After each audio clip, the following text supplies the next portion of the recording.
करने से पहले इस हाउस के बारे में थोड़ा सा बात कर लेते हैं, फिर हम लोग इस क्लास को प्रोसीड करेंगे, मतलब आगे बढ़ाएंगे। तो देखिए ये हाउस का पिक्चर है और ये हाउस कैसे बना हुआ है, क्या क्या इसमें है, इन चीज़ों को अंडरस्टैंड करते हैं। देखो ये पूरा एक हाउस है और इस हाउस को अगर हम लोग ग्रुप करेंगे तो क्या क्या कर सकते हैं। तो इसको कहोगे कि हम लोग रूम में अलग कर सकते हैं, अलग अलग रूम होगा। अच्छा, रूम को अगर हम लोग अलग करें तो क्या हो सकता है, तो कहोगे वॉल्स होगा। ठीक है, वॉल्स में अलग करेंगे। अब ये वॉल्स को भी अगर और छोटे करते जाओगे तब क्या होगा, तो कहोगे कि ब्रिक मिलेगा। तो आप अंडरस्टैंड ये करना है कि जैसे ये हाउस था एक कम्प्लीटली एक बड़ा सा स्ट्रक्चर है ना, ये पूरा घर एक बड़ा सा स्ट्रक्चर है। इसको एक एक करके हम लोग कमरे में, फिर उसके दीवारों में और उसके बाद उसके ब्रिक्स में अलग करते गए। तो जैसे ये जो पूरा घर देख पा रहे हो, ये इसके बाद जैसे रूम, और तब रूम को भी हम लोग वॉल्स में, और एक वॉल को अगर देखें तो आप यहाँ पे नोटिस कर पा रहे होंगे कि वॉल में जो है ब्रिक किस तरह से ये है। तो इस ब्रिक को बेसिकली क्या कह सकते हैं, इस पूरे घर का बिल्डिंग ब्लॉक कह सकते हैं, क्योंकि इसी तरह के छोटे छोटे ब्रिक से ये पूरा स्ट्रक्चर जो है ये बनता है। तो ये पूरे घर का जो स्ट्रक्चर है वो इस ब्रिक पर एक तरह से डिसाइड हो रहा है, या फिर इसी तरह के छोटे छोटे और कंपोनेंट पर डिसाइड हो पा रहा है। तो इस पूरे घर का दो चीज़ डिसाइड हो रहा है इससे। एक तो ब्रिक से दो चीज़ें डिसाइड हो रहा है, क्या क्या, एक तो कह सकते हैं स्ट्रक्चर डिसाइड हो रहा है। स्ट्रक्चर मतलब होता है ढांचा, मतलब कैसा बनेगा घर, वो दिखने में कैसा होगा, आकार कैसा होगा, नहीं। और दूसरा इंपॉर्टेंट बात कि इसका फंक्शन। फंक्शन मीन्स क्या हुआ कि आप सपोज़ करो कि अगर अच्छे ब्रिक्स का यूज़ करेंगे या अच्छे मटेरियल का यूज़ करेंगे तो ऑब्वियस बात है ये घर क्या होगा, ज़्यादा स्ट्रांग होगा, ड्यूरेबल होगा, और जब विपरीत परिस्थितियों में भी घर अपने आप को स्टैंड रखेगा। फॉर एग्जांपल, आप जैसे कि अगर अर्थक्वेक आ जाता है और घर मजबूत बना हुआ है तो वैसी स्थिति में भी घर अपने आप को सस्टेन रख पाएगा। अगर कमज़ोर होगा तो ऑब्वियस बात है उस समय कोलैप्स हो जाएगा।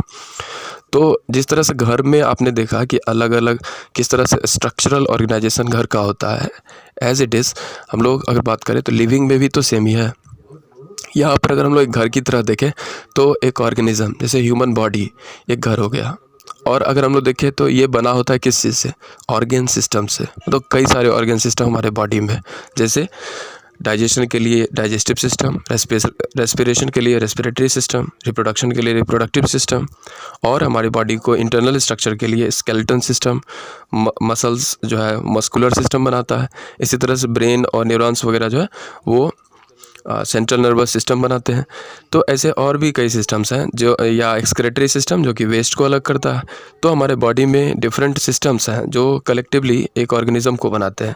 चलो एक सिस्टम की बात कर लेते हैं, जैसे कि यहाँ पर जो पिक्चर दिया गया है ये ह्यूमन डाइजेस्टिव सिस्टम का पिक्चर है। आप देख पा रहे हो यहाँ माउथ से लेकर, और ये स्टमक का पिक्चर है, और बीच में देखते हो ये कॉइल्ड लाइक जो ये स्मॉल इंटेस्टाइन है, ये देख रहे हो किनारे से ये वाला ये लार्ज इंटेस्टाइन हो गया, और यहाँ से रेक्टम, एनस, ये पूरा डाइजेस्टिव सिस्टम है। तो मतलब एक ऑर्गेनिज्म जैसे कि एक घर हो गया, ये बने होते कई सारे ऑर्गेन सिस्टम से। जैसे वहाँ पे घर में देखा आपने कि कई सारे रूम्स होते हैं, ठीक उसी तरह से। और यहाँ पर हम लोग ये एक अगर ऑर्गेन सिस्टम को हम लोग देखें तो ये बने होते हैं किस तरह से, अलग अलग ऑर्गेन से बने होते हैं। आपने देखा है यहाँ पर किस तरह से स्टमक है, स्मॉल इंटेस्टाइन है, लार्ज इंटेस्टाइन है, तो डिफरेंट ऑर्गेन से ये ऑर्गेन सिस्टम बना होता है। चलो इस एक ऑर्गेन को किसी एक जगह पे क्रॉस सेक्शन करके अगर हम लोग जूम करके देखें तो क्या देखने को मिलेगा। देखो ये ऑर्गेन भी देखने को मिलेगा टिश्यू में अलग होता हुआ, टिश्यू में ये अलग होता हुआ दिखाई पड़ेगा। अच्छा, टिश्यू को भी और स्मॉल करके देखें तो क्या दिखाई पड़ेगा, तो हमें मिलेगा सेल। तो इसका मतलब क्या हुआ कि ये जो सेल होगा, ऑब्वियस बात है इस पूरे ऑर्गेनिज्म का, यानी कि इस ऑर्गेनिज्म का किसके जैसा होगा, तो ये होगा इस ब्रिक के जैसा। जिस तरह से ये ब्रिक जो है घर के लिए बिल्डिंग ब्लॉक था, ठीक उसी तरह से इस ऑर्गेनिज्म के लिए ये सेल जो है वो बिल्डिंग ब्लॉक है। और जिस तरह से घर के लिए ब्रिक जो था वो स्ट्रक्चर देने का काम करता था, फंक्शन डिसाइड करता था, ठीक उसी तरह से ये सेल भी जो लिविंग है उसका स्ट्रक्चर और फंक्शन डिसाइड करेगा। तो ये तो हम लोग रिवर्स देखें इसको, और थोड़ा सा इसको राइट ऑर्डर में अगर देखें तो अपने सेल जो है, इस सेल जो जब ग्रुप होते हैं तो क्या बनते हैं, टिश्यू बनते हैं। और ये किस तरह के सेल से मिलकर के टिश्यू बनते हैं, तो एक जैसे सेल हो सकते हैं या कई बार डिफरेंट सेल्स भी एक साथ होकर के टिश्यू बनाते हैं। अच्छा, टिश्यू जब ग्रुप होंगे तो क्या बनेंगे, तो ऑर्गेन बनेगा। ऑर्गेन्स का जब ग्रुप होगा तो क्या बनेगा, ऑर्गेन सिस्टम। और कई सारे ऑर्गेन सिस्टम मिलकर के एक कंप्लीट लिविंग बॉडी बन पाता है। अच्छा, ऐसा नहीं है कि सभी ऑर्गेनिज्म में कुछ ये स्ट्रक्चरल डिवीज़न देखने को मिलता है। ये तब देखने को मिलेगा जब बॉडी कम्प्लेक्स होगा। मतलब लिविंग भी दो तरह के हो सकते हैं, एक सिंपल और दूसरे कम्प्लेक्स। देखो, सिंपल तब होगा जब उसमें इतने स्ट्रक्चर्स का डिवीज़न नहीं होगा, मतलब कि सिंपली एक केवल सेल हो सकता है या फिर अगर कुछ सेल्स हो सकता है। लेकिन जब कम्प्लेक्स बॉडी होगा, कम्प्लेक्स बॉडी में कई सारे ऑब्वियस बात है ऑर्गेन सिस्टम्स रहेंगे, तो उसमें इस तरह के हम लोग डिवीज़न देखने को मिलता है। ठीक है, तो हम लोग इस बुक में जो पेज नंबर हम लोग देखें तो इसको हम लोग फॉलो कर लेते हैं 94 को। तो पेज 94 में हम लोग देखें तो स्ट्रक्चरल ऑर्गेनाइजेशन को एक्सप्लेन किया गया, इसी को हम लोग अंडरस्टैंड करते हैं। Living things have a definite structural organisation. तो लिविंग में अगर देखें तो ढांचागत तरीके से अलग अलग डिफरेंशिएशन होता है। The body of living things is made up of cells. तो लिविंग के बॉडीज होते हैं वो सेल से बने होते हैं। सेल को हिंदी में कोशिका भी कहते हैं। और इसमें अगर देखें living things have the following structural organisation. एक एक करके हम लोग पॉइंट को अंडरस्टैंड करते हैं। सबसे देखिए सेल के बारे में जो आपके बुक में बताया गया क्या, कि the cell is the smallest and the basic building block of the body. तो सेल को लिविंग के बॉडी का सबसे स्मॉलेस्ट यानी सबसे छोटा ना, और साथ ही बिल्डिंग ब्लॉक कहा गया है। तो बिल्डिंग ब्लॉक इसलिए कहा गया है क्योंकि ये सबसे यूनिटरी पार्ट है, सबसे इम्पॉर्टेंट पार्ट है, और इसी जैसे और बहुत सारे सेल से मिलकर के एक कंप्लीट बॉडी ऑर्गेनाइज हो पाता है, स्ट्रक्चर्ड हो पाता है।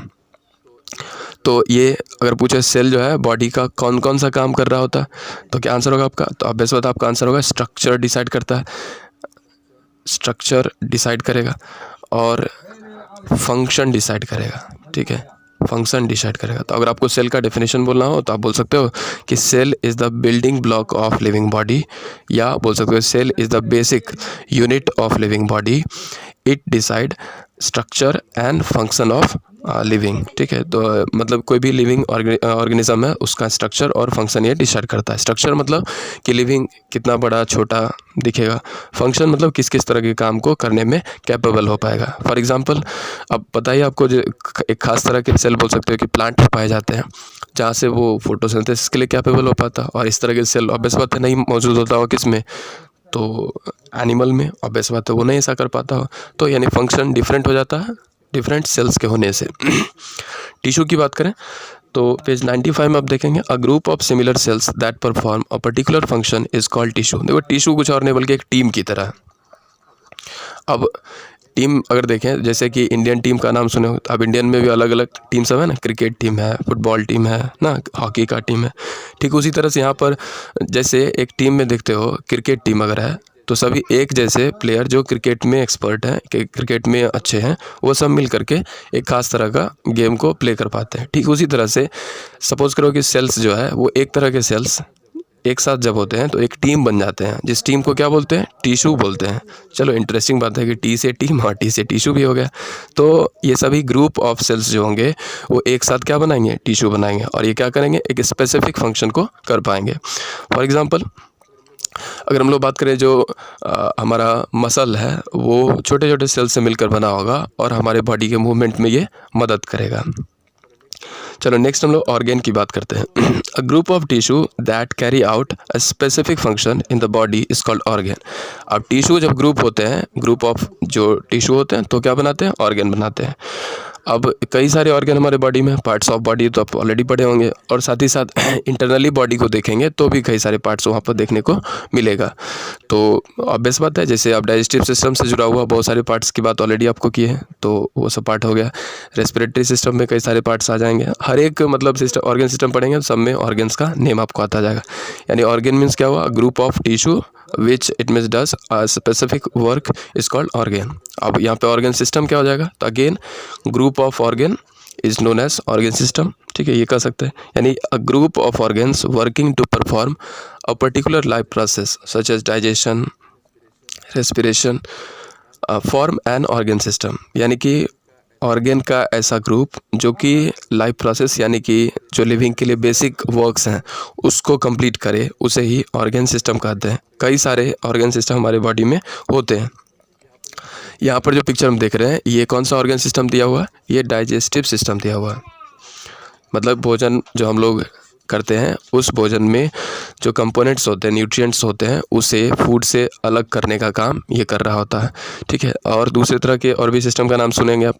लंग्स के बारे में पढ़ेंगे तो वो रेस्पिरेटरी सिस्टम होगा। ऐसे किडनी के बारे में पढ़िएगा तो वो एक्सक्रेटरी सिस्टम होगा, है ना।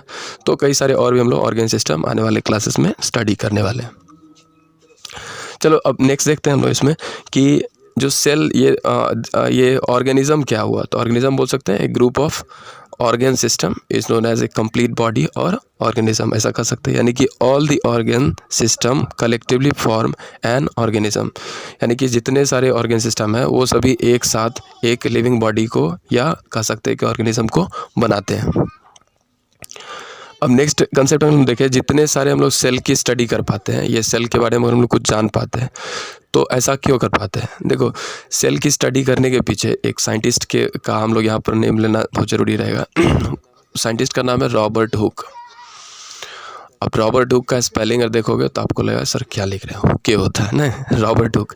रॉबर्ट हुक साहब जो है वो ईयर है क्या 1665 में इन्होंने सबसे पहले आप कह सकते हो कि सेल को देखने के लिए अपने टूल की मदद से, अपने टूल यानी अब पता आपको सेल को देखने के लिए किस इंस्ट्रूमेंट का हेल्प लिया जाता है, तो उसका नाम है माइक्रोस्कोप। माइक्रोस्कोप जो है इसके मदद से कह सकते हो कि सेल की स्टडी की जाती है। तो सबसे पहले रॉबर्ट हुक जो थे खुद के ही बनाए गए माइक्रोस्कोप की मदद से उन्होंने सेल को देखा। इंटरेस्टिंग बात है वो सेल जो था वो डेड सेल था। ठीक है।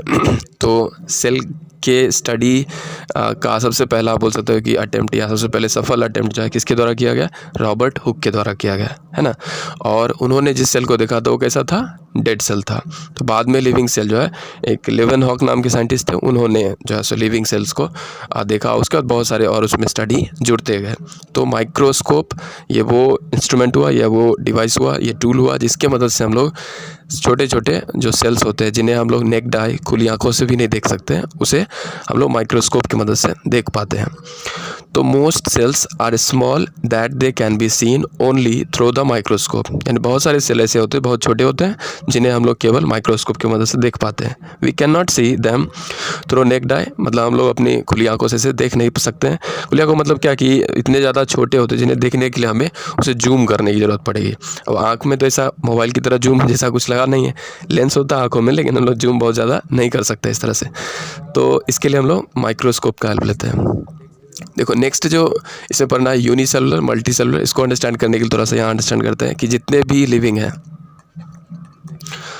लिविंग बॉडी हैं उन्हें हम लोग नंबर ऑफ सेल के आधार पर दो ग्रुप में रख सकते हैं। अगर वन सेल होगा, अगर एक ही सेल होगा बॉडी में, तो उन्हें क्या कहेंगे? उन्हें कहेंगे यूनिसेलुलर। यूनिसेलुलर मतलब लिविंग जिसमें एक ही सेल हो, और दूसरे होते हैं जिनमें मोर देन वन सेल हो, मतलब एक से ज़्यादा सेल हो। वैसे लिविंग बॉडी को क्या कहा जाता है? उसे कहा जाता है मल्टी सेलुलर।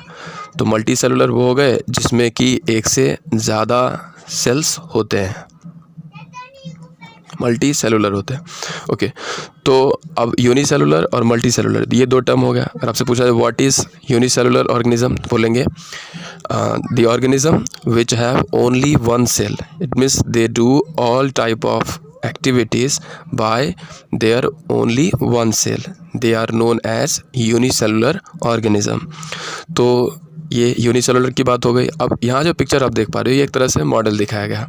ये जो पिक्चर है दिखाया गया ये बेसिकली सबसे ईजीएस्ट ड्राइंग है वर्ल्ड का। अगर आपको ड्राइंग नहीं आता है तब भी इसको ड्रॉ कर सकते हैं। फिर कहेंगे सर इतना भी ईजी तो है नहीं, देखिए है बहुत आसान। कैसे?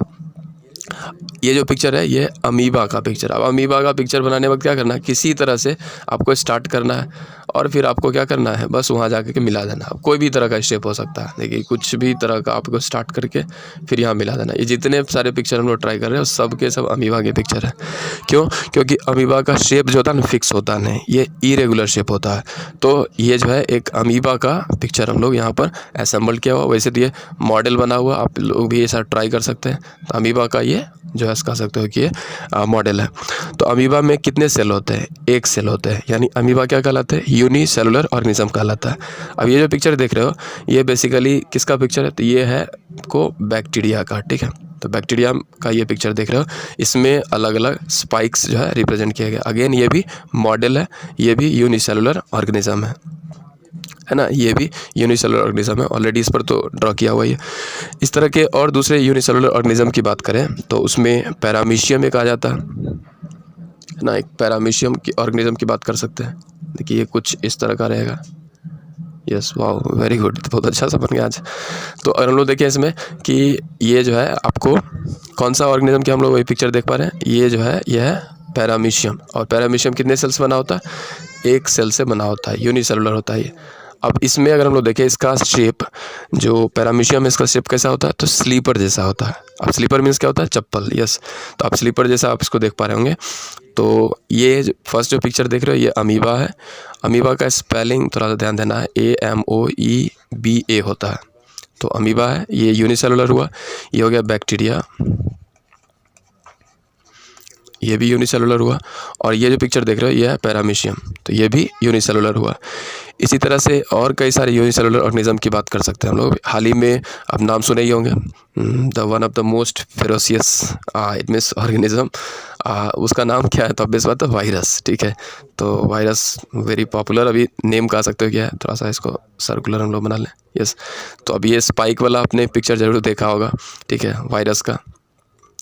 तो कोरोना वायरस, ये वायरस भी क्या है? ऑब्वियस बात है, बहुत छोटा है। तो यूनिसेलुलर ऑर्गेनिज्म वायरस भी है, ठीक है। तो आई होप आपको अंडरस्टैंड हुआ होगा। यूनिसेलुलर एक सेल वाले ऑर्गेनिज्म होते हैं जिसमें अमीबा, बैक्टीरिया और इसी तरह पैरामीशियम है ना, और वायरस, ये सभी इसके एग्जाम्पल हो सकते हैं। मल्टी सेलुलर बात करें, जितने भी प्लांट और एनिमल्स होते हैं वो ज़्यादातर मल्टी सेलुलर होते हैं। ह्यूमन बॉडी भी मल्टी सेलुलर होता है।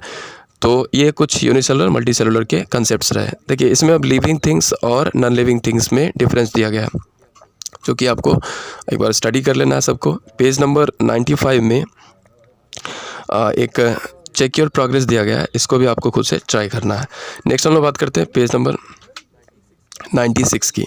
पेज नंबर 96 में अगर देखें तो एक टॉपिक है, इसका नाम है क्या? तो इंटरेक्शन अमॉन्ग बायोटिक कंपोनेंट्स। अब देखो बायोटिक कंपोनेंट्स यानी जो लिविंग होते हैं उनके आपस में इंटरेक्शन कैसा होता है, मतलब उनकी दोस्ती है, वो किस तरह से एक दूसरे के ऊपर कुछ चीज़ों के लिए निर्भर करते हैं, कैसे चीज़ों को एक्सचेंज करते हैं, इसके बारे में हम लोग बात करेंगे। फॉर एग्जांपल इसको ऐसे समझो कि एक कॉलोनी हुआ, उस कॉलोनी में बहुत सारे लोग रहते हो, तो सबको अपनी एक दूसरे की ज़रूरत में मदद करते हो। ठीक उसी तरह से समझ लो कि एक अर्थ जो है वो एक तरह से कॉलोनी हो गया, और सभी लिविंग जो हो गए वो उस कॉलोनी के मेम्बर्स हो गए, सब एक दूसरे की मदद करते हैं। जैसे प्लांट जो है ये ऑक्सीजन देकर एनिमल को मदद करता है, और इन रिटर्न में एनिमल भी कार्बन डाइऑक्साइड देकर प्लांट को मदद करता है। यानी सभी लिविंग एक दूसरे को हेल्प कर रहे होते हैं, तब तो साथ रह रहे होते हैं। तो नेचर हमें साथ रहना भी अच्छे से सिखाता है और एक दूसरे को हेल्प करना भी सिखाता है, कोऑपरेशन सिखाता है। चलो देखते हैं इसमें। तो पेज नंबर 96 जो है ये हम लोग इसको फॉलो कर रहे हैं। इसमें अगर हम लोग चीज़ों को देखें आगे, इंटरेक्शन अमॉन्ग बायोटिक कंपोनेंट में आपको कंसेप्ट रिटर्न है कि the plants and animals are called biotic components, they interact for various needs with each other in different ways. यानी कि प्लांट और एनिमल जो होते हैं ये बायोटिक कंपोनेंट होते हैं एनवायरनमेंट के, और ये एक दूसरे को अलग अलग चीज़ों के लिए इंटरेक्ट करते हैं, यानी एक दूसरे को हेल्प करते हैं या हेल्प लेते हैं। तो इसमें अगर हम लोग बात करें किस किस चीज़ों का इंटरेक्शन होता है, तो पहला कंसेप्ट है आपको इंटरेक्शन फॉर फूड, यानी कि फूड के लिए किस तरह से एक दूसरे से इंटरेक्ट होते हैं, इसको अंडरस्टैंड करते हैं हम लोग। अब देखो फूड का कंसेप्ट हम लोग देखते हैं। तो प्लांट जो है फूड बनाता है, और बने हुए फूड को एनिमल टेक करते हैं। प्लांट जो फूड बनाता है इसे एनिमल दो तरह से टेक कर रहे होते हैं। सपोज करो प्लांट जो है फूड बनाया, तो इस फूड को एनिमल गेट करेंगे, तो कैसे गेट करेंगे? दो तरह से कर सकते हैं। अब जैसे अगर डियर नाम का एनिमल है यानी हर्बीवोर्स अगर हैं तो ये डायरेक्ट प्लांट को ईट करेंगे, ग्रास को ईट कर सकते हैं ना। डियर जो है ग्रास को डायरेक्ट ईट कर सकता है। लेकिन अगर एग्जाम्पल है टाइगर का, तो टाइगर देखो डायरेक्टली तो ये ग्रास को ईट नहीं करता, तो टाइगर किसको ईट करेगा? डियर को। और डियर ऑब्वियस बात है किसको ईट कर रहा होता है? ग्रास को। तो इसका मतलब क्या हुआ कि टाइगर को भी कहने गए प्लांट चाहिए, बट वो इनडायरेक्टली प्लांट पर डिपेंड कर रहा है। ये इनडायरेक्टली प्लांट पर डिपेंड कर रहा है, तो डायरेक्टली प्लांट को तो ईट कर नहीं रहा। लेकिन अगर हम बात करें अभी हर्बीवोर्स जो है ये डायरेक्टली प्लांट पर डिपेंड कर रहे हैं। तो इस तरह से कह सकते हो प्लांट जो फूड तैयार करता है, इस फूड को जितने एनिमल्स हैं वो सभी ईट करते हैं। फिर कहेंगे ह्यूमन कैसे? ह्यूमन भी देखिए, आज जो भी आप फूड ईट किए होंगे या तो वो प्लांट प्रोडक्ट होगा या एनिमल प्रोडक्ट होगा। अगर वो प्लांट प्रोडक्ट होगा तो ऑब्वियस बात है आप डायरेक्ट प्लांट का जो है सो प्लांट पर डिपेंड है। अगर आप मिल्क जैसे लिए तो मिल्क जो है कैसे आया? देखिए, मिल्क किसी एनिमल से ऑब्वियस बात क्रिएट किया गया। एक काऊ, बफेलो या गोट हो सकता है। तो मिल्क जो है किससे आया? तो सपोज करो काऊ से आया। अब ये काऊ क्या ईट कर रहा है? काऊ तो ऑब्वियस बात है ग्रास ईट कर रहा है कि नहीं? इसको चाहिए ना प्लांट, तो हो गया ना। अगर या ह्यूमन बीइंग, तो ह्यूमन जो है सो अगर मिल्क ले रहा है तो ऑब्वियस बात है ग्रास पर कैसे डिपेंड हो रहा है? इनडायरेक्टली। वही दूसरी ओर वेजिटेबल फ्रूट्स आप ईट करते हो, मतलब ह्यूमन जब मिल्क सपोज करो कि टेक कर रहा होता है तो वो इनडायरेक्टली प्लांट पर डिपेंड होता है। लेकिन अगर वो जैसे वेजिटेबल ईट कर रहा है तो वो प्लांट पर कैसे डिपेंड कर रहा है? डायरेक्टली प्लांट पर डिपेंड कर रहा है। तो ये कंसेप्ट है, यानी कि जितने भी लिविंग हैं, खास करके जितने भी एनिमल्स हैं, वो सभी प्लांट पर डायरेक्टली या इनडायरेक्टली डिपेंड होते हैं। किसके लिए? फूड के लिए। तो इसको अंडरस्टैंड करते हैं कि ये प्लांट फूड कैसे बनाता है, इसको अंडरस्टैंड करते हैं। प्लांट जो कि फूड को प्रोड्यूस करता है, इसलिए प्लांट को प्रोड्यूसर्स भी बोलते हैं, यानी उत्पादक भी बोलते हैं। और प्लांट को ऑटोट्रॉप्स भी कहा जाता है। तो ऑटोट्रॉप्स, प्रोड्यूसर्स, ये सभी इसके लिए वर्ड यूज़ किए जाते हैं। किसके लिए? प्लांट के लिए ये वर्ड्स यूज़ किए जाते हैं। तो प्लांट जो है फूड को प्रोड्यूस क्यों कर पाता है? क्योंकि प्लांट में ग्रीन पिगमेंट होता है जिसका नाम होता है क्लोरोफिल। ये क्लोरोफिल जो सनलाइट है, सूरज की रोशनी है, उसमें जो एनर्जी हुआ करता है उसको ये ट्रैप करके और इन्वायरमेंट से कार्बन डाइऑक्साइड और ऑब्वियस बात है सॉइल से वाटर और मिनरल, इन सब को ले करके ये तैयार कर लेता है क्या? ग्लूकोज। मतलब ये समझो कि प्लांट में होता है क्लोरोफिल जो कि ग्रीन कलर का होता है। ये सूरज की रोशनी यानी कि सनलाइट में मिलने वाले सोलर एनर्जी को लेकर इन्वायरमेंट में मौजूद कार्बन डाइऑक्साइड और सॉइल से लेकर के क्या वाटर और मिनरल, इन सब को लेकर वो सिंथेसाइज कर लेता है, मतलब कि मेक करता है, फूड बना सकता है। और ये फूड बनाता है अपने किचन में। प्लांट का भी किचन होता है क्या? यस, प्लांट का भी किचन होता है, उसको क्या बोलते हैं? लीफ बोलते हैं। यानी किचन ऑफ द प्लांट क्या कहलाएगा? लीफ कहलाएगा। तो लीफ में ये फूड प्रिपरेशन का वर्क होता है। जो फूड बनता है उसका नाम है ग्लूकोज, और साथ में जो बाई प्रोडक्ट बनता है उसका नाम है ऑक्सीजन। अब बाई प्रोडक्ट जो है ये भी हमारे लिए यूज़फुल है। ऑक्सीजन पर जानते हो कि जो एनिमल्स होते हैं वो डिपेंड होते हैं। दूसरी ओर ये फूड जो है ग्लूकोज, वो सबके लिए यूज़फुल हो पाया। तो इस तरह से प्लांट कह सकते हो कि फूड प्रिपेयर करते हैं, और इस एंटायर प्रोसेस को फोटोसिंथेसिस कहा जाता है। फोटोसिंथेसिस में दो वर्ड से बना हुआ है, फोटो प्लस सिंथेसिस। फोटो का मतलब क्या हुआ? लाइट, और सिंथेसिस मतलब क्या हुआ? टू कंबाइन या टू मेक बोल सकते हो। कंबाइन भी इसको बोल सकते हैं या मेक करना बोल सकते हैं। तो लाइट के मदद से प्लांट जो है फूड प्रिपरेशन का वर्क कर पाता है, इसलिए इस प्रोसेस को फोटोसिंथेसिस कहते हैं। और ये कैसे करता है? कार्बन डाइऑक्साइड, वाटर लेता है और सूरज की रोशनी यानी कि लाइट से सोलर एनर्जी, और प्लांट के जो लीफ होते हैं उसमें क्लोरोफिल, इस सबको ट्रैप करके सिंथेसाइज करने में हेल्प करता है। और ये एंटायर प्रोसेस कहाँ पर चल रहा होता है? तो लीफ में ये एक एंटायर प्रोसेस चल रहा होता है। तो पूरे प्रोसेस के बाद बन रहा होता है क्या? Glucose and oxygen. ग्लूकोज का केमिकल फॉर्मूला होता है C6H12O6। C6 में C का मतलब होता है कार्बन, H का मतलब होता है हाइड्रोजन, और O का मतलब होता है ऑक्सीजन। C6H12O6 काफ़ी आसान भी याद करने के लिए। C का नंबर और O का नंबर देखिए 6 है और बीच में 12 है, तो आप इस तरह से इसको रिमेंबर रख सकते हैं। तो प्लांट प्रोड्यूसर्स हुए, या इन्हीं को हम लोग एक तरह से ऑटोट्रॉप्स भी कह सकते हैं। अब ऑटोट्रॉप्स जो वर्ड है इसको अंडरस्टैंड अगर करें तो AUTOTROPHS, ऑटोट्रॉप्स। देखो ऑटो मतलब होता है सेल्फ और ट्रॉप्स मतलब होता है नॉरिशमेंट या न्यूट्रिशन जैसा बोल सकते हो। तो ऐसे ऑर्गेनिज्म जो अपना सेल्फ न्यूट्रिशन कर सकते हैं उन्हें ऑटोट्रॉप्स कहते हैं। तो ऐसे वो कौन है जो अपना फूड खुद प्रिपेयर कर सकते हैं?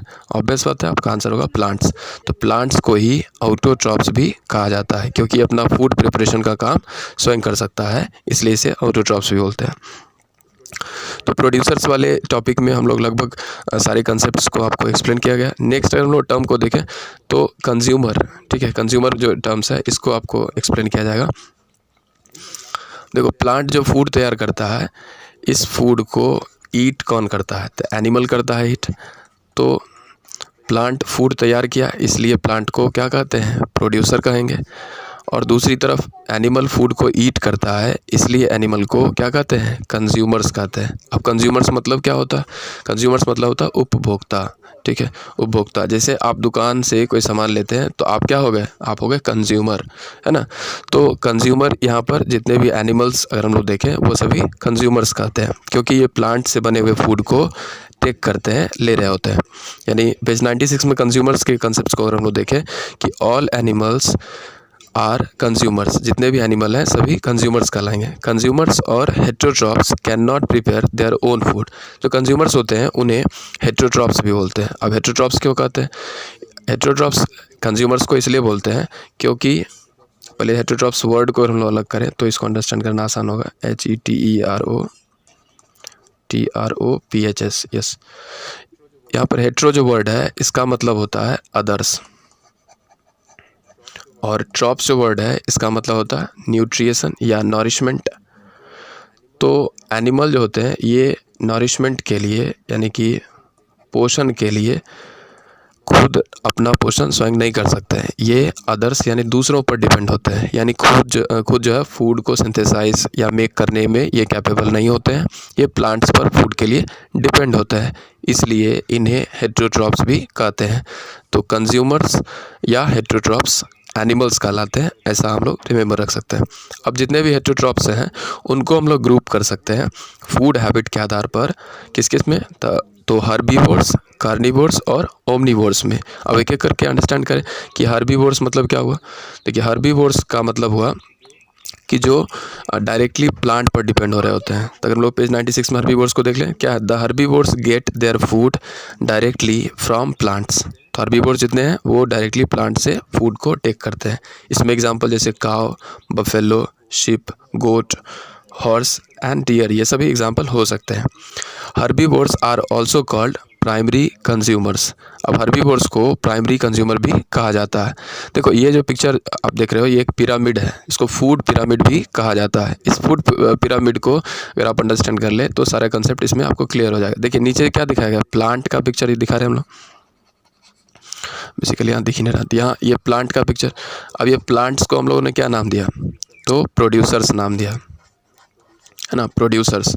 तो प्लांट्स हो गए प्रोड्यूसर्स। अच्छा नेक्स्ट लेवल में अगर हम लोग देखें तो ये क्या है? आई थिंक रैबिट दिखाया गया, और ये बेसिकली क्या है? हर्बीवोर्स है। हर्बीवोर्स क्या होते हैं? कंज्यूमर होते हैं, बट ये कैसे कंज्यूमर है? प्राइमरी कंज्यूमर है। प्राइमरी कंज्यूमर वो हुआ जो डायरेक्टली प्लांट को टेक करता है, उसे ही प्राइमरी कंज्यूमर या हर्बीवोर्स कहते हैं। तो इसे हम लोग हर्बीवोर्स जो अभी यहाँ पर हम लोग देख पा रहे हैं ये बेसिकली प्राइमरी कंज्यूमर है, ठीक है, प्राइमरी कंज्यूमर है, ओके। और नेक्स्ट लेवल पे अगर हम लोग देखें तो ये क्या है? कार्निवोर है। अब ये कार्निवोर क्या करता है? फूड कहाँ से ले रहा होता है? ये कार्निवोर जो फूड टेक करता है ये किससे? तो हर्बीवोर से टेक कर रहा होता है। इसे क्या बोलते हैं? इसे बोलते हैं सेकेंडरी कंज्यूमर, ठीक है। सेकेंडरी कंज्यूमर वो हो गए, वैसे एनिमल हो गए जो प्राइमरी कंज्यूमर यानी हर्बीवोर्स पर फूड के लिए डिपेंड होते हैं, उन्हें ही सेकेंडरी कंज्यूमर या कार्निवोर कहेंगे। अच्छा देखो टॉप पर कौन है? टॉप पर टाइगर है। अब ये भी कार्निवोर होता है, तो ये क्या कहलाएंगे? देखिए जो टॉप कार्निवोर्स होंगे जो कि दूसरे एनिमल को कह सकते हो कि ईट कर सकते हैं या अपने ही ग्रुप के दूसरे एनिमल को ईट कर सकते हैं, यानी कार्निवोर तो है ही, दूसरे कार्निवोर को भी खा सकता है। इसे हम लोग क्या बोलते हैं? टर्शियरी कंज्यूमर बोलते हैं, टर्शियरी कंज्यूमर कहते हैं। तो थोड़ा सा फिर से हम लोग इसको रिकैप कर लेते हैं। प्लांट फूड प्रोड्यूस करता है, इसलिए ये कहलाता है प्रोड्यूसर्स। एनिमल फूड टेक करते हैं, और एनिमल प्लांट पर फूड के लिए डिपेंड होते हैं डायरेक्टली या इनडायरेक्टली, इसलिए उन्हें बोलते हैं कंज्यूमर्स। कंज्यूमर्स हो गए 3 टाइप्स के। इसमें अगर हम लोग देखें तो एक हो गया हर्बीवोर्स, जिन्हें हम लोग प्राइमरी कंज्यूमर्स बोलते हैं। दूसरे हो गए कार्निवोर, जो कि हर्बीवोर पर डिपेंड होते हैं, उन्हें सेकेंडरी कंज्यूमर्स कहा जाता है। और तीसरे जो टॉप क्लास के जो कंज्यूमर्स हो गए, उन्हें हम लोग, या टॉप क्लास के बोल सकते तो कार्निवोर्स हो गए, उन्हें टर्शियरी कंज्यूमर्स कहा जाता है।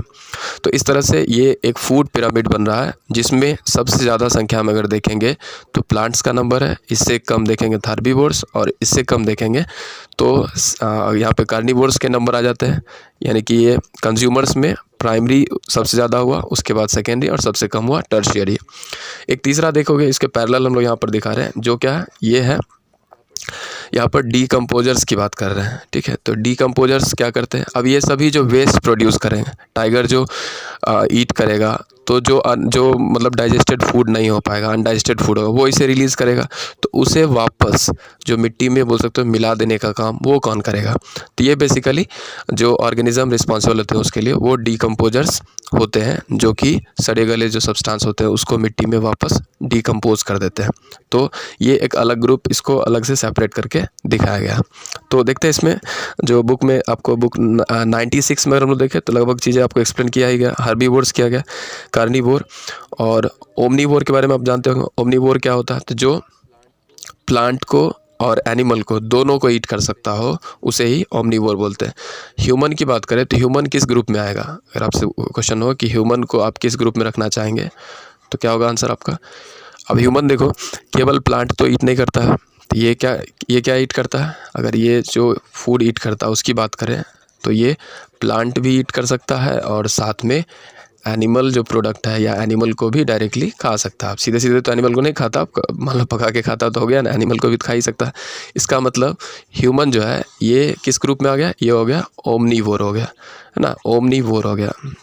ओमनीवोर्स वो हो गए वैसे एनिमल्स हो गए जो कि फूड के लिए प्लांट और एनिमल दोनों पर डिपेंड होते हैं। यानी कि ये प्लांट प्रोडक्ट भी खा सकते हैं और एनिमल को भी खा, या एनिमल प्रोडक्ट भी खा सकते हैं, या प्रोडक्ट की बात नहीं कर रहे बल्कि एनिमल को भी डायरेक्ट खाना हुआ, तो वो ओमनीवोर्स हो गए।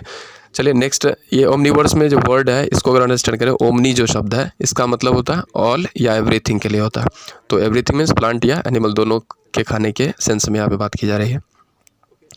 ओके, नेक्स्ट पेज नंबर हम लोग देखें 97। यस, पेज 97 अगर हम लोग देखें तो क्या स्कैवेंजर्स एंड डीकम्पोजर्स वगैरह टॉपिक है, इसको हम लोग देख लेते हैं। देखिए स्कैवेंजर्स क्या होता है और डीकम्पोजर्स क्या होता है, इसको अंडरस्टैंड करते हैं। स्कैवेंजर्स एंड पहले स्कैवेंजर्स अंडरस्टैंड करते हैं। अब देखो, आप अपने घर की अगर क्लीनिंग स्वयं कर पाते हो तो आप कह सकते हो क्या कि आप मैनुअल स्कैवेंजरिंग कर रहे हो, मतलब इसको क्लीन करने वाला बोल सकते हो। यानी जो क्लीन कर रहे होते हैं, साफ़ सफाई का काम कर रहे होते हैं, उन्हें हम लोग स्कैवेंजर्स बोलते हैं। जैसे कि हमारे नेचर में अगर हम लोग देखें तो वल्चर जो शब्द है इसका, ये एक बर्ड का नाम है, और बेसिकली ये इसका मतलब क्या होता है, गिद्ध होता है। तो जब एनिमल का डेथ हो जाता है, डाई हो जाते हैं, तो उसके बॉडी जो होते हैं वो डीके होना स्टार्ट होते हैं, और उन्हें समय लग जाता है वापस मिट्टी में डीकम्पोज होने में। तो ऐसे में उनके मांस को, या मरे हुए जो एनिमल हैं उनके डेड बॉडी को ईट करने का काम कौन करते हैं, स्कैवेंजर्स करते हैं। और इस तरह से नेचर में फैले हुए गंदगी को ये साफ़ करते हैं। तो जिस तरह से आप देखते होंगे क्या कि कचरा कूड़ा ये सब उठाने वाले लोग सब आते हैं, साफ़ सफाई आपके लिए करते हैं, काफ़ी इंपॉर्टेंट वो काम कर रहे होते हैं। तो ठीक उसी तरह से नेचर में जो स्कैवेंजरिंग का काम करता है, साफ़ सफाई का काम करता है, उसे ही स्कैवेंजर्स बोलते हैं। यानी द स्कैवेंजर्स ईट, स्कैवेंजर्स क्या ईट कर रहा होता है, तो हम लोग क्या कह सकते हैं, डेड प्लांट्स और एनिमल को ये ईट कर सकता है। डेड प्लांट्स और एनिमल्स को जो ईट कर सकता है उसे ही क्या कहेंगे, स्कैवेंजर्स कहेंगे। द डीकम्पोजर्स, अब नेक्स्ट हम लोग बात करें स्कैवेंजर्स का नाम के बारे में हम लोग डिस्कस किए ही। नेक्स्ट देखिए, एक और नेम आपको बताया गया, हाइना, है ना। वल्चर के साथ साथ एक और नेम की बात की जा रही है, हाइना जो है ये भी क्या है, स्कैवेंजर्स ही है। ओके, नेक्स्ट अगर हम लोग कंसेप्ट की बात करें जो है डीकम्पोजर्स। अब डीकम्पोजर्स जो है इसका क्या काम है इसको हम लोग अंडरस्टैंड करते हैं। देखो डीकम्पोजर्स जो है बेसिकली कौन होते हैं पहले ये अंडरस्टैंड कर लेते हैं। इसमें जो है जो बैक्टीरियाज़ हैं वो सब हो जाएंगे, और इसके साथ साथ अगर हम लोग बात करें जो फंगी होते हैं, या कुछ बच्चे इसको फंजाई भी पढ़ते हैं, ये जो है डीकम्पोजर्स होते हैं। और ये करते क्या है ये समझना है। देखो ये जो प्लांट या एनिमल का जो डेड डिकाइंग पार्ट होगा उसको ये ब्रेक कर सकते हैं। तो ब्रेक करने को यानी कि ब्रेक करना, ठीक है, ब्रेक मतलब तोड़ना, किसमें, तो break into simpler form.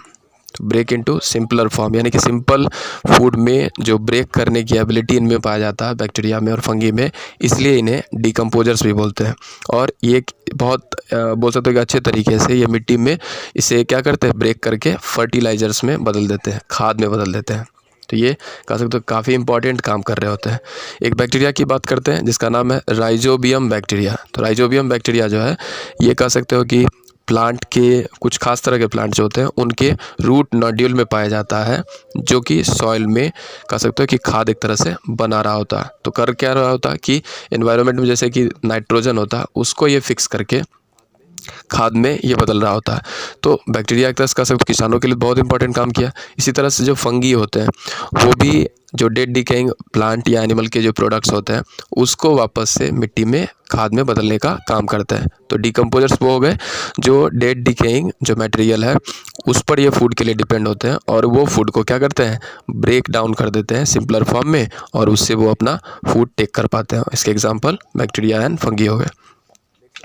Next हम लोग देखें interaction for other needs. Page number 97 को फॉलो कर रहे हैं, इसको आप लोग ध्यान रखेंगे। पेज 97 में देखें इंटरेक्शन फॉर अदर नीड्स, मतलब कि एनिमल फूड के लिए तो किस तरह से डिपेंड होता है उसको हम लोग देखें। अलग अलग किन किन चीज़ों के लिए एनिमल या प्लांट जो होते हैं वो आपस में रिलेटेड होते हैं, एक दूसरे की ज़रूरतों को पूरा करते हैं, उसको अंडरस्टैंड करते हैं। देखते हैं फर्स्ट, देखो एनिमल जो है प्लांट को कैसे हेल्प करता है उसका एग्जांपल है। देखो सीड डिस्पर्सल जो है इसमें एनिमल मदद करता है। अब सीड डिस्पर्सल का मतलब क्या हुआ, जब प्लांट में बहुत सारे फ्रूट्स लगते हैं तो उसमें होता है सीड, उस सीड से नया प्लांट हो सकता है। सब अगर एक ही जगह सपोज करो कि गिर जाए तो वहाँ पर बहुत सारे प्लांट तो उगेंगे, लेकिन उसमें से कितने ज़िंदा बचेंगे, शायद नहीं के बराबर। लेकिन एनिमल अगर फ्रूट को ईट करते हैं तो, और वो जो है जब भी उस कह सकते हो कि सीड को कहीं दूसरी जगह वो छोड़ देंगे, तो ऐसे में वो सीड क्या होगा, प्लांट से दूर जो है पहुंच चुका है और वहाँ पर भी एक नया प्लांट हो जाएगा। तो सीड डिस्पर्सल का मतलब हुआ कि सीड को स्कैटर करना। एनिमल भी सीड को स्कैटर करने में हेल्प करते हैं। फॉर एग्जांपल कई सारे एनिमल हैं जिनके की बॉडी पर जो सीड्स होते हैं वो अटैच हो सकते हैं, या कई एनिमल्स जब मतलब कि फूड को ईट करते हैं तो उसमें जो सीड होता है उसको जहाँ कहीं भी वो टॉयलेट करेंगे यानी फीसेस छोड़ेंगे वहाँ पर वो सीड छोड़ देंगे और वहाँ से वो नया प्लांट हो जाएगा। तो सीड डिस्पर्सल का मतलब है सीड को स्कैटर करना, बिखेरने में भी एनिमल्स हेल्प करते हैं किसको, प्लांट को। अगर नेक्स्ट बात करें तो ऐसे ही अब एनिमल देखो प्लांट पर किस तरह से डिपेंड होते हैं दूसरे और चीज़ों के लिए। तो जैसे इंसेक्ट्स जो होते हैं, इंसेक्ट सभी क्या करते हैं, फूड अपना टेक करते हैं किससे, प्लांट से। और क्या लेते हैं वो इंसेक्ट, तो नेक्टर लेते हैं। जैसे यहाँ पर देख रहे हो ये जो बी है ये बेसिकली क्या कर रहा है, फ्लावर से नेक्टर जो है टेक कर रहा है। यानी एनिमल देख रहे हो यहाँ से प्लांट पर किस तरह से डिपेंड है उसका ये एग्जांपल हो गया। तो इस तरह से कह सकते हो कि लिविंग जो होते हैं यानी कि प्लांट और एनिमल जो होते हैं एक दूसरे को अलग अलग चीज़ों से लेन देन करते हैं, एक्सचेंज करते हैं, और तब ये पूरा जो एंटायर इकोसिस्टम है ये कंटिन्यू रहता है। ओके, तो इसमें हम लोगों ने देखा इस कंसेप्ट्स को कि एनिमल किस तरह से हेल्प करते हैं प्लांट को, और प्लांट भी किस तरह से एनिमल को हेल्प कर रहा होता है। नेक्स्ट देखते हैं एबायोटिक कंपोनेंट जो है, इसमें कुछ कंसेप्ट्स को हम लोग को देखना है। तो एबायोटिक जो वर्ड है इसको शुरू के क्लास में भी आपको बताया गया होगा कि इसका मतलब क्या हुआ, नॉन लिविंग कंपोनेंट हुआ, ठीक है, जिसमें लाइफ नहीं होता है। तो नॉन लिविंग कंपोनेंट को ही क्या कहते हैं, एबायोटिक कंपोनेंट कहते हैं। अब इसमें कई सारे एग्जांपल हो गए जैसे water, atmosphere, temperature, soil, sunlight और विंड। तो एबायोटिक कंपोनेंट की अगर बात करें तो इसमें बताया गया दो तरह का होता है, natural as well as man made. तो अभी हम लोग मैन मेड नहीं पढ़ने वाले हैं बल्कि नेचुरल एबायोटिक कंपोनेंट्स को पढ़ेंगे। तो एबायोटिक कंपोनेंट होते क्या है, these are the non living components of the ecosystem. ये पूरा जो इकोसिस्टम है उसका ये नॉन लिविंग कंपोनेंट होता है। चलो एक एक करके हम लोग अंडरस्टैंड करते हैं। पहले सनलाइट के बारे में बात कर लेते हैं। पेज 97 हम लोग स्टडी कर रहे हैं। इसमें सनलाइट को हम लोग देख लेते हैं। Sunlight is required by plants to carry out photosynthesis. पता आपको कि सनलाइट जो है ये प्लांट के लिए बहुत यूज़फुल है ताकि वो फोटोसिंथेसिस कर सके। The process of photosynthesis does not take place without sunlight. तो बिना सनलाइट के फोटोसिंथेसिस हो ही नहीं सकता। All animals depend on plants for food directly और indirectly. Herbivores eat plants, herbivores are eaten by the carnivores. So the sunlight is the main source of energy for all the living things. The growth of plant and flowering are also depend on the availability and duration of exposure of light. तो देखिए light के बारे में कुछ interesting बात सब बताया गया कि प्लांट जो है फोटोसिंथेसिस जो प्रोसेस कर पाता है ये सनलाइट के से जो एनर्जी मिलता है सोलर एनर्जी उसी से कर पाता है, और सन से मिलने वाली एनर्जी को सोलर एनर्जी भी बोलता है। और फिर वापस जो फूड ये तैयार करता है उससे उस पर एनिमल डिपेंड होते हैं। और सपोज़ करो सनलाइट अगर नहीं रहे तो फोटोसिंथेसिस नहीं होगा, फिर जितने भी एनिमल्स हैं वो भी डाई हो जाएंगे। यानी कि कह सकते हो कि ये सनलाइट जो है कितना इंपॉर्टेंट है फोटोसिंथेसिस में। फोटोसिंथेसिस कितना सारे बोल सकते हो लिविंग के लिए इंपॉर्टेंट हो गए, यानी कि फूड डायरेक्टली या इनडायरेक्टली लेने में हेल्प करते हैं। नेक्स्ट जो टॉपिक हमारा जो है सनलाइट, जो कि सनलाइट के बाद ये टेम्परेचर का जो कंसेप्ट है उसको हम लोग देख लेते हैं। अब टेम्परेचर के बारे में बात करें तो अर्थ पर जो टेम्परेचर होता है एक मॉडरेट टेम्परेचर होता है, जिस वजह से हम लोग यानी लिविंग जो है वो अर्थ पर रह पाते हैं। अगर ह्यूमन बॉडी के अगर नॉर्मल टेम्परेचर की बात करें तो ह्यूमन बॉडी का नॉर्मल बॉडी टेम्परेचर कितना होता है 37 डिग्री सेल्सियस होता है। तो अर्थ पर लिविंग क्यों रह पाता है, क्योंकि यहाँ पे सूटेबल टेम्परेचर अवेलेबल होता है और टेम्परेचर बहुत ज़्यादा फॉल भी नहीं हो पाता। और ऐसा क्यों हो पाता है, क्योंकि अर्थ पर जो एटमॉस्फेयर है वो इस टेम्परेचर को रेगुलेट करने में मदद कर रहा है। अब इससे जुड़ा हुआ एक प्रॉब्लम भी है कि लगातार ग्रीन हाउस गैस वगैरह रिलीज बहुत ज़्यादा हो रहा है, जिस वजह से टेम्परेचर लगातार बढ़ते जा रहा है अर्थ का। तो ये इसमें मेजर जो कंसर्न है उसको हम लोग देखते हैं। बुक में जो कंसेप्ट इसको भी देख लेते हैं कि temperature is major which tells us how hot और कोल्ड इज़ समथिंग। टेम्परेचर क्या होता है कि कोई चीज़ कितना हॉट या कोल्ड है इसको बताने में हेल्प करता है। The sunlight reaches the earth and make it warm. देखो सूरज से जो रोशनी आएगा वो बेसिकली अर्थ तक जैसे ही पहुंचता है तो अर्थ को क्या कर देता है, ये हॉट कर देता है, अर्थ को हॉट कर देता है सूरज की रोशनी से। The living thing can exist only when there is a suitable temperature for their survival. Living तभी जिंदा रहेंगे जब उनके लिए एक सूटेबल टेम्परेचर अवेलेबल रहेगा। The temperature of the earth is also not uniform all around. पृथ्वी पर भी देखें तो हर जगह टेम्परेचर एक जैसा तो होता नहीं है। जैसे पोलर रीजन में अगर देखें तो वो क्या कोल्डेस्ट प्लेस होगा, और दूसरी तरफ इक्वेटर जो होगा, और पृथ्वी को अगर हम लोग पूरा देखें तो इक्वेटर हुआ, यहाँ पर देखो ये हॉटेस्ट होना चाहिए और जो दोनों पोलर रीजन है वो क्या होना चाहिए, कोल्डेस्ट होना चाहिए, ठंडा होना चाहिए। क्यों, क्योंकि यहाँ पर देखते हो कि सूरज की रोशनी डायरेक्टली पहुँचती नहीं है, इस वजह से यहाँ पर बर्फ़ जमा रहता है।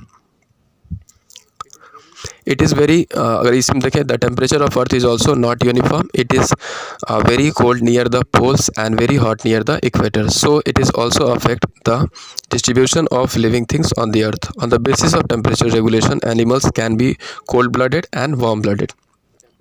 तो टेम्परेचर के आधार पर जो एनिमल्स होते हैं ये बेसिकली कितने टाइप्स के होते हैं, तो ये 2 टाइप्स के होते हैं। तो एक हो गए एनिमल्स जितने भी होंगे ये टेम्परेचर के बेसिस पर 2 तरह के होंगे। एक हो जाएंगे कौन से, हॉट ब्लडेड, और दूसरे हो जाएंगे cold blooded.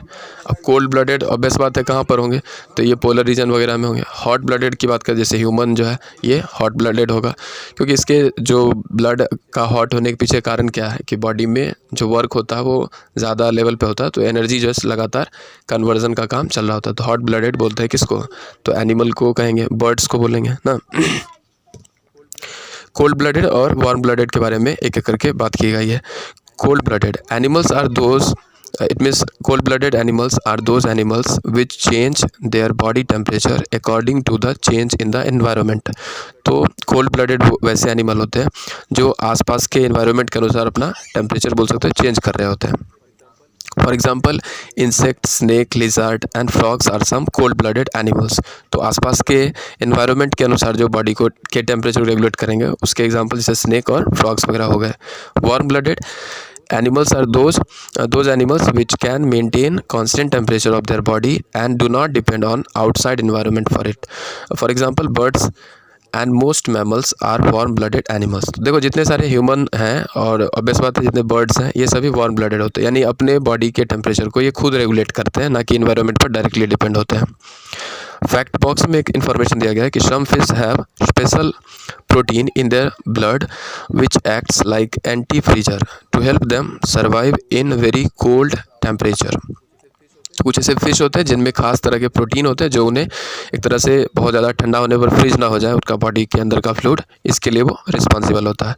Honey bees stay warm by crowding together and moving their wings to generate heat. तो हनी बी जो है वो खुद को वार्म कैसे रखते हैं, जब वो कॉलोनी में इकट्ठे होते हैं तो एक तरह से वो वार्म रखने में एक दूसरे को हेल्प कर रहे होते हैं। अच्छा, आप भी देखते होंगे कि जब ठंड रहता है तो आप हैंड को रब करते हो तो आप क्या होता है, आपका हैंड वार्म होने लगता है। चलो नेक्स्ट देखते हैं हम लोग एयर के बारे में। एयर जो है नेक्स्ट अगर हम लोग बात करें कि काफ़ी इंपॉर्टेंट एबायोटिक कंपोनेंट होगा, तो एयर के कंसेप्ट को अगर देखें तो ऑब्वियस बात है एयर क्या होता है, मिक्सचर ऑफ डिफरेंट गैसेस को क्या बोलते हैं, एयर बोलते हैं। एटमॉस्फेयर में एयर में जो गैसों का कंपोजिशन है पता होगा, ऑक्सीजन का कंपोजिशन कितना है, तो 21% है। इसी तरह से अगर हम लोग बात करें कि कार्बन डाइऑक्साइड, इसका कंपोजिशन कितना है, तो 0.03% है। सबसे ज़्यादा कौन सा गैस है, तो ऑब्वियस बात है नाइट्रोजन है, और कितना है ये 78% है। अब ये जो अलग अलग गैस होते हैं ये डिफरेंट ऑर्गेनिज्म के लिए काफ़ी यूज़फुल है। जैसे ऑक्सीजन अगर हम लोग बात करें तो जितने भी एनिमल्स हैं उसके लिए, और ऑब्वियस बात है प्लांट के लिए भी ज़रूरी होता है, प्लांट भी ऑक्सीजन से रेस्पिरेशन करता है। CO2 जो है ये प्लांट के लिए ज़रूरी होगा फोटोसिंथेसिस में। नाइट्रोजन की बात करें तो इस नाइट्रोजन के मदद से आगे चलकर फर्टिलाइज़र वगैरह बनता है। जैसे अभी बताया गया आपको कि राइजोबियम जो बैक्टीरिया है इसी नाइट्रोजन को किस में बदल देता है, अमोनिया यानी कि खाद में आगे चलकर बदल देता है, जो कि प्लांट के लिए न्यूट्रिएंट्स के रूप में काम आ पाता है। तो इसके साथ साथ जो कार्बन डाइऑक्साइड गैस है इसका अगर हम लोग यूज़ बताएं तो अर्थ के टेम्परेचर को यानी कि अर्थ के टेम्परेचर को रेगुलेट करने में भी ये मदद कर रहा होता है कार्बन डाइऑक्साइड गैस। ठीक है, तो इस तरह से ये यूज़फुल हो गया। साथ ही अगर हम लोग देखें वाटर, अगर नेक्स्ट कंसेप्ट को अगर हम लोग देखें कि वाटर किस तरह से यूज़फुल है।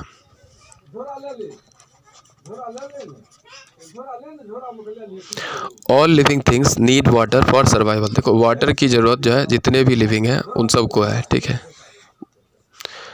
वाटर की अगर हम लोग ज़रूरत की बात करें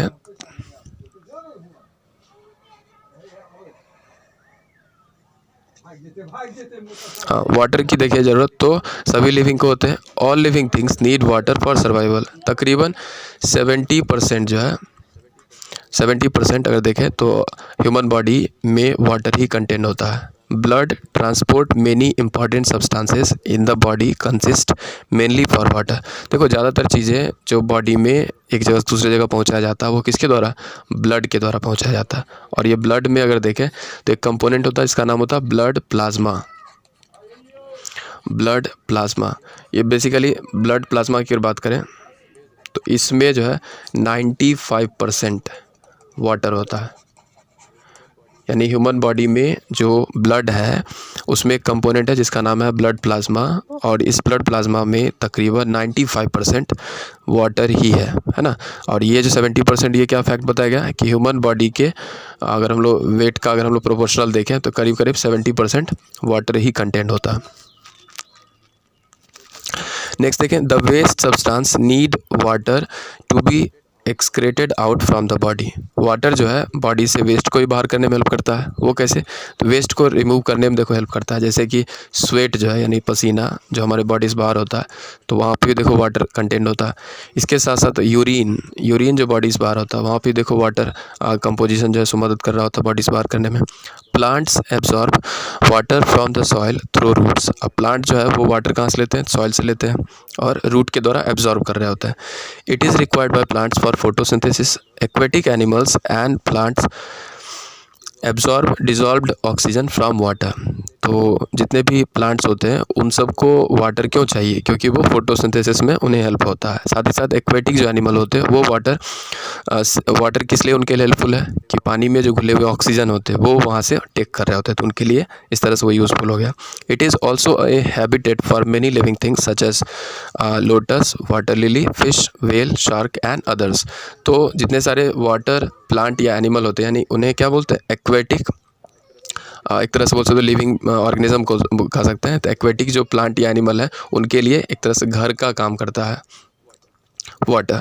नेक्स्ट बात करते हैं सॉइल यानी कि मिट्टी। तो सॉइल किस तरह से हमारे लिए या फिर जितने भी लिविंग है उसके लिए हेल्प करता है।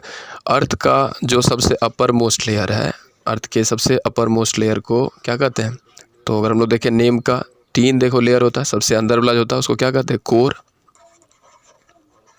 और सेकेंड अगर हम लोग लेयर की बात करें तो क्या होता है? मेंटल। और सबसे ऊपर का जो है ये क्या हो जाएगा? क्रस्ट। तो इस तरह से 3 लेयर होते हैं अर्थ के, क्रस्ट, मेंटल एंड कोर होते हैं। तो हम लोग बात करें कि यहाँ पर क्रस्ट जो है सबसे अपर मोस्ट लेयर है, पृथ्वी का सबसे ऊपर का ये परत होता है जिस पर हम लोग रहते हैं, और यही बेसिकली क्या होता है? सॉइल भी होता है, यानी इसी में सॉइल कंटेंट होता है, ऐसा कह सकते हैं। The upper most layer of the earth crust is called soil, यानी पृथ्वी का सबसे ऊपरी जो लेयर है वो सॉइल एक तरह से फॉर्म करता है। सॉइल बनता कैसे है? तो पता होगा, वेदरिंग ऑफ रॉक से बनता है, यानी रॉक जो है यही जब ब्रेक होते हैं स्मॉल पार्टिकल्स में टूटते हैं, किसके मदद से? सनलाइट की मदद से, विंड की मदद से, है ना। और भी कई प्रोसेस हैं जिससे, यानी वेदरिंग बोल सकते हैं रॉक का जब होता है तो उससे सॉइल बनना होता है। It contains rock material, mineral, tiny organism, decomposed body matter of plants and animals. तो सॉइल में क्या क्या होता है? तो अगर हम लोग बात करें जैसे मिनरल होता है, छोटे छोटे रॉक्स होते हैं, साथ ही साथ सॉइल कई लिविंग के लिए घर भी है, जैसे कि सेंटीपेड्स हो सकता है, या फिर बैक्टीरियाज हो सकते हैं, अर्थवर्म हो सकता है, इन सब के लिए एक तरह से घर की तरह है ये। It is the medium where plant grow, और यहीं पर बोल सकते हो कि प्लांट को ग्रो होने के लिए न्यूट्रिएंट्स वगैरह यहाँ से ले पाते हैं वो। They get nitrogen from the soil and use it to make protein. Soil is also the habitat for many living organism such as earthworm, snails, beetles, ants. The types of soil can be clay, sandy, silt and loam. तो देखिए soil में कई सारे living हैं, उसी की बात की गई है, जैसे अर्थवर्म है, स्नेल है ना, एंट्स है, बीटल्स हैं, ये सभी लिविंग जो है वो सॉइल में रहते हैं। और सॉइल भी अलग अलग तरह के हो सकते हैं, हम लोग नेक्स्ट क्लास में इसके टाइप्स को डिटेल्स में पढ़ने वाले, जैसे क्लेई सॉइल हो गया, सैंडी सॉइल हो गया, सिल्ट और लूमी, ऐसे अलग अलग और सॉइल के टाइप्स की भी बात करेंगे। ठीक है, तो ये कुछ फास्ट एंड तरीके से तो बताया गया। अगर आपको यहाँ पे भी कुछ कन्फ्यूज़न या ऐसे दिक्कत हो तो आप आस्क कर लेंगे क्लास में भी।